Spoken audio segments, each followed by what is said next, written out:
Hello everyone, welcome to সিফাস universe. আজ আমি আপনাদের সাথে শেয়ার করতে চলেছি শীতকালীন খুবই জনপ্রিয় একটা রেসিপি, নলেন গুড়ের পায়েস। এই পায়েস হয়তো আপনারা সকলেই খুব ভালো বানাতে পারেন। আমি কিভাবে বাড়িতে বানাই সেটাই আজ আপনাদের সাথে শেয়ার করব। আমার দেখানো সমস্ত টিপস অ্যান্ড ট্রিক্স যদি আপনারা পারফেক্টলি ফলো করেন তাহলে আপনাদের পায়েসের দুধটা কখনোই ফেটে যাবে না এবং একদম পারফেক্ট পায়েস তৈরি হবে। প্রথমে একটা কড়াতে আমি নিয়ে নিয়েছি 1 টেবিল স্পুনের মতন ঘি। এরপর 10টার মতন কাজু বাদাম এবং কিশমিশ নিয়ে এটাকে আমি হালকা রোস্ট করে নেব।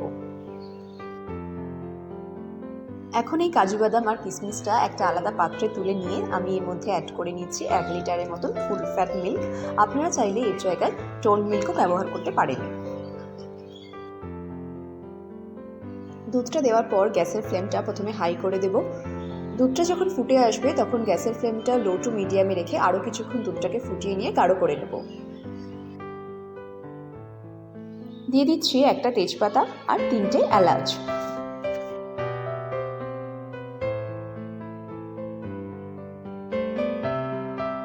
দুধটা ফোটার সময় অবশ্যই খুন্তি দিয়ে মাঝে মাঝেই দুধটাকে নাড়িয়ে নিতে হবে, নাহলে নিচ থেকে লেগে যাওয়ার একটা ভয় থাকে।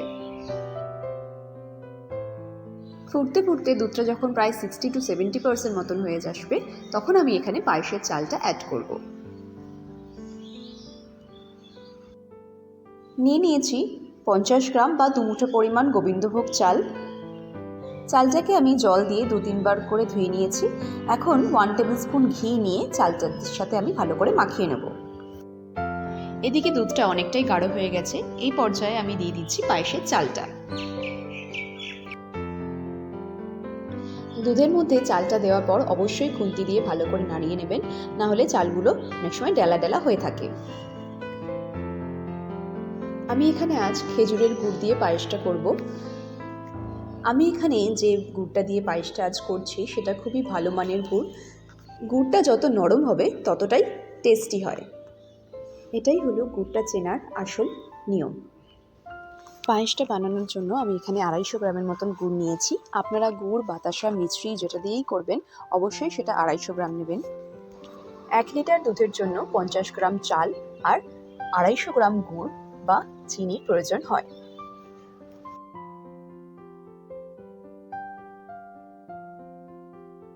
পায়েসের চালটা আমার এখানে প্রপারলি সেদ্ধ হয়ে গেছে। অবশ্যই চালটা ওভারকুক করবেন না, না হলে পায়েসটা খেতে কিন্তু খুব একটা ভালো হয় না। পায়েস রান্নার সময় অনবরত খুন্তি বা হাতা দিয়ে পায়েসটাকে এইভাবে নাড়িয়ে যেতে হয়, না হলে নিচ থেকে লেগে যাওয়ার একটা ভয় থাকে।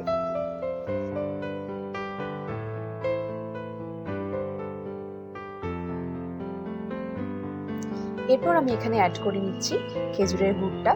আমি গুড়টা দেওয়ার সময় গ্যাসের ফ্লেমটা অফ করিনি। আপনারা যদি মনে করেন গ্যাসের ফ্লেমটা অফ করে দিয়ে তারপর গুড়টা দিতে পারেন, কিন্তু অবশ্যই একটা জিনিস মনে রাখতে হবে যে চালটা সিদ্ধ হওয়ার পরে আমরা গুড় বা মিষ্টিটা পায়েসে দেব। চালটা সেদ্ধ হওয়ার আগেই যদি আমরা মিষ্টিটা পায়েসে দিয়ে দিই তাহলে চালটা আর ভালো করে সেদ্ধ হবে না।